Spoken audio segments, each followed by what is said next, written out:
An open letter to Marvel Studios explaining why they lost the majority of their audience. By T.C. Baggins. Hello everyone, female Frodo Baggins here.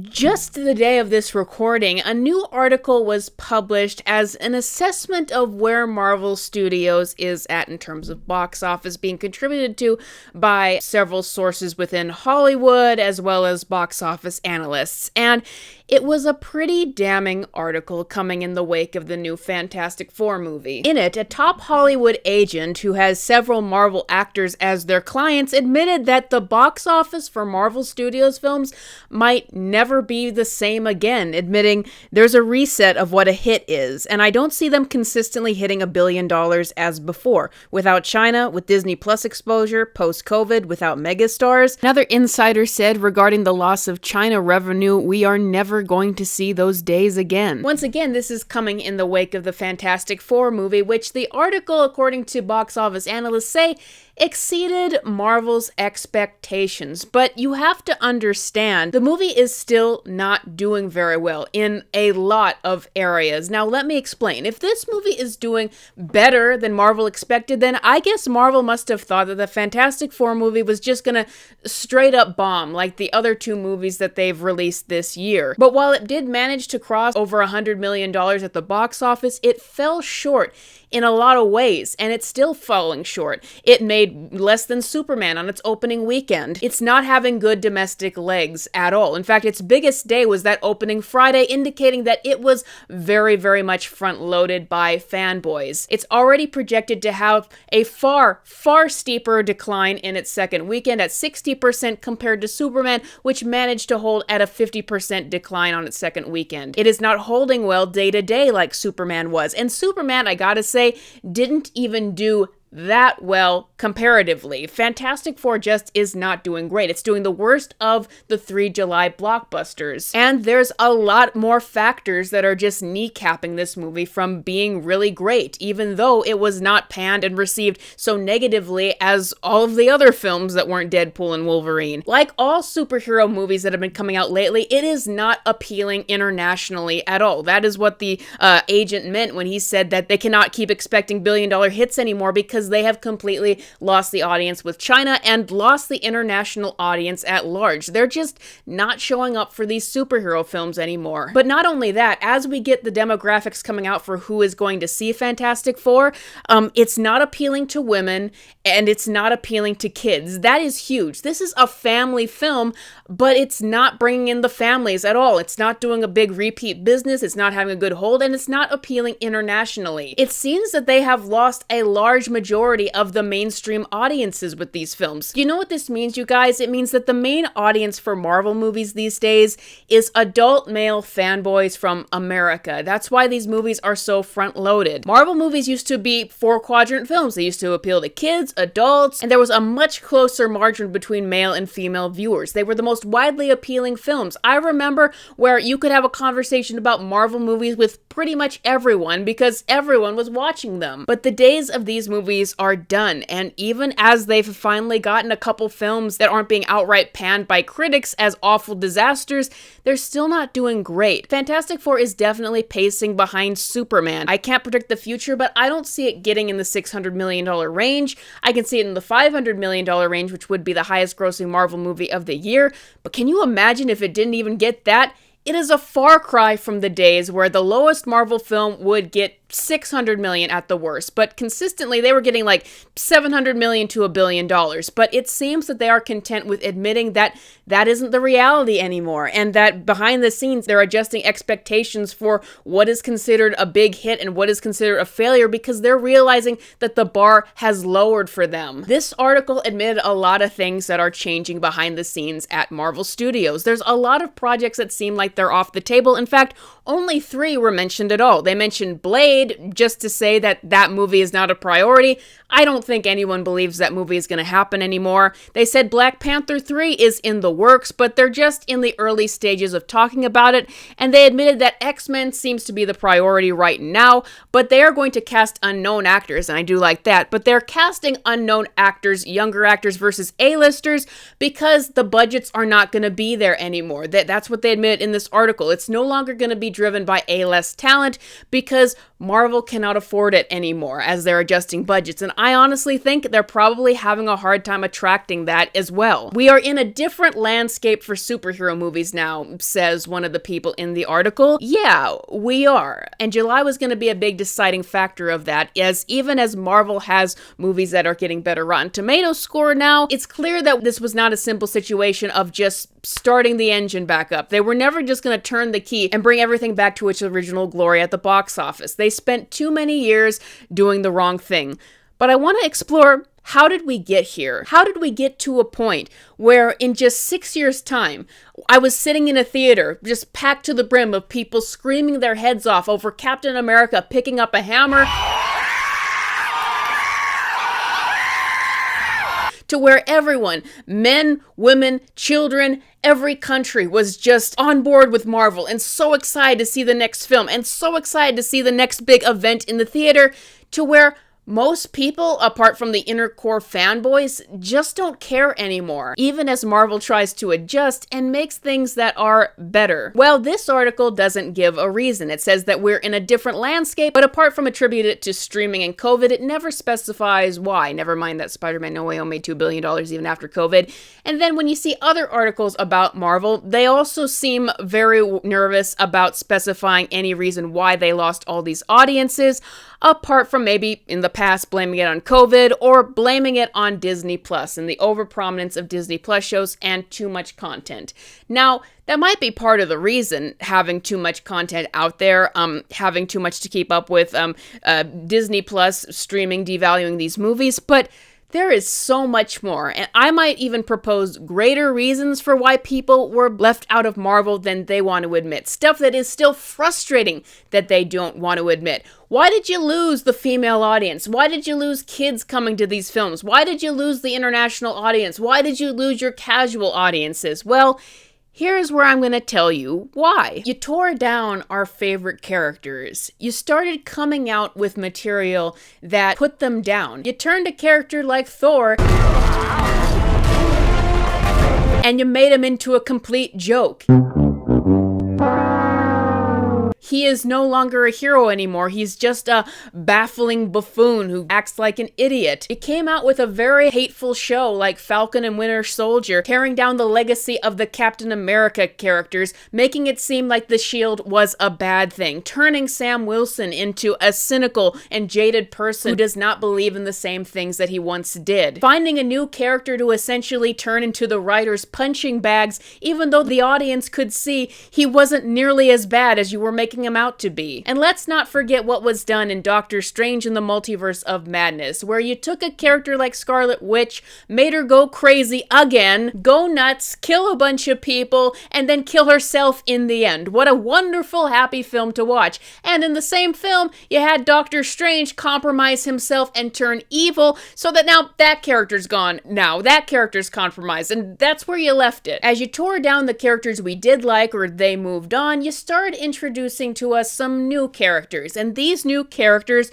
were, in a word, awful. You introduced to us She-Hulk, a narcissist. You introduced us Captain Marvel, where even if that wasn't the intention behind the scenes, she came off as another narcissist. You intended to introduce a new character, even though she didn't come out until this year, Riri Williams Ironheart, who is another narcissist. And before you say anything, yes, the original Marvel Universe was compiled of a bunch of narcissists, but the difference is these were narcissists presented with the idea that these were objective flaws that they were going to work to get over. Meanwhile, these other characters, we're expected to like them regardless if they change or not. You brought up all these new characters who were either unlikable, or maybe at the times when you might have had something there, you didn't follow through with their character development. You could not get a character to work for us. In addition to character assassination, whether it's characters who are already established in this universe, or characters who came from the comics that you then ruined for the shows, or new ones that you expected people to like, is the move away from a focus of heroism. You see many more movies that either treats the heroes as bumbling idiots or narcissists or fallen characters, people who are morally compromised.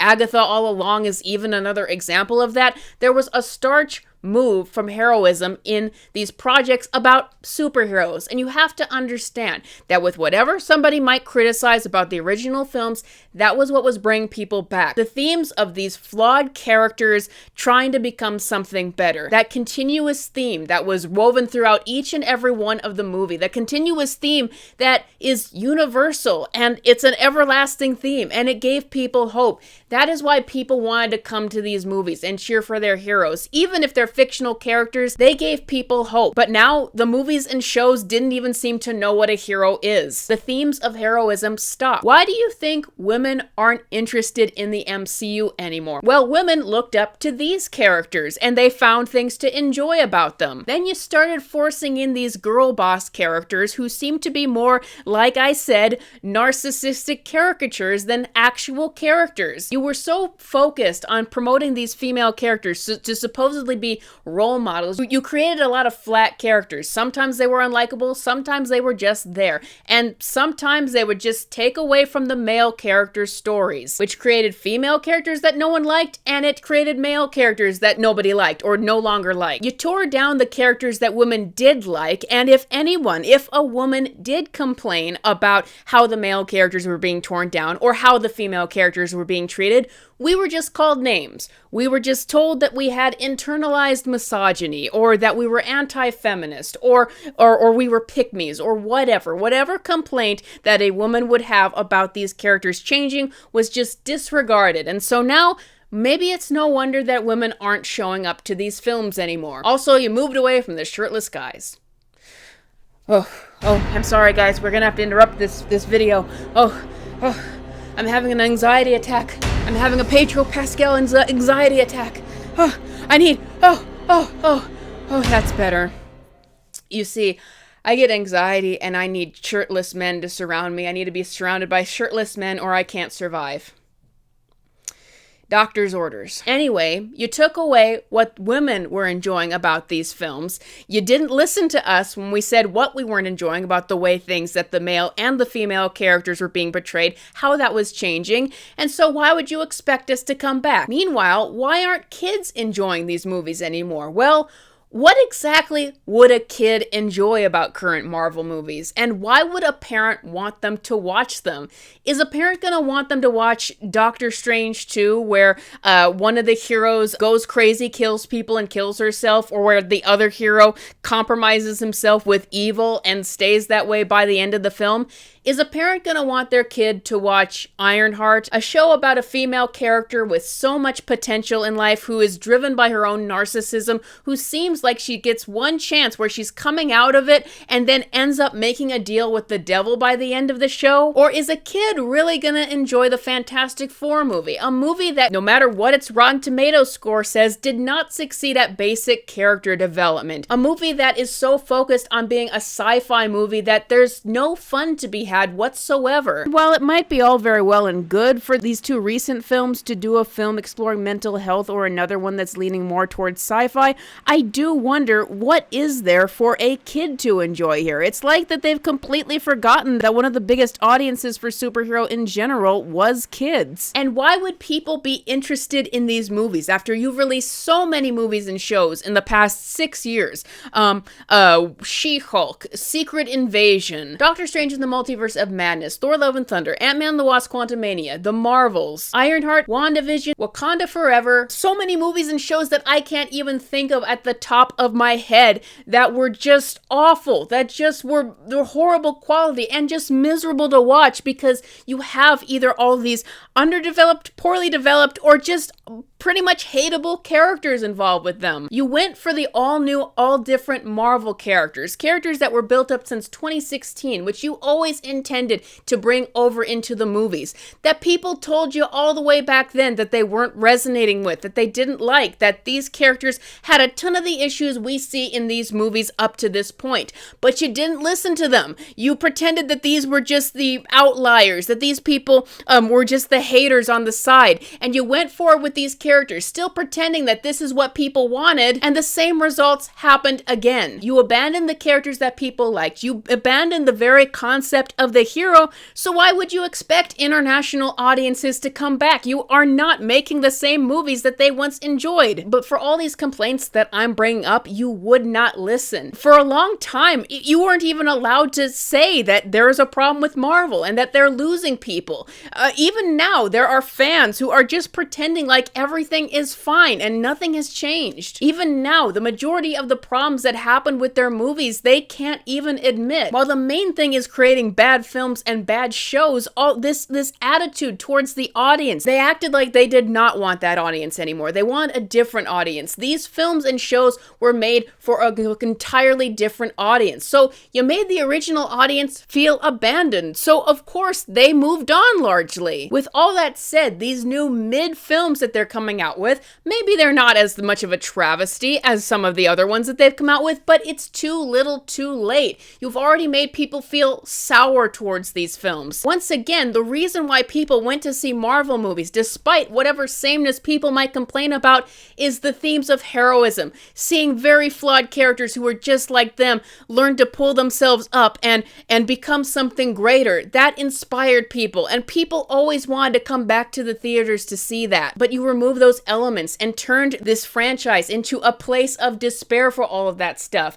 You turned it into infighting with your shows like Falcon and Winter Soldier and the Marvels, to where fans who just want to escape, who just want to enjoy their nerd stuff, were just pulled into these political arguments that they never wanted to be pulled into in the first place. I know people who will not come back to these movies after what's happened. It's been too much. And so once again, it's too little too late for what you're trying to do now, as you're trying to not insult the audience, not actively insult your audience. But we still see the poison that was infected in here years ago still reek in. Look at those interviews for Fantastic Four, where we're worried about Pedro Pascal being a capital D daddy. And I don't know if you want to take it, but it could be. Go on, take off your clothes. Oh, wow. If I can take my clothes off. Yeah. I got the team to jump. Oh, stop. Look You at that. Look at that. this is the audience that Marvel chased for years. This is the audience that they made it seem like they wanted.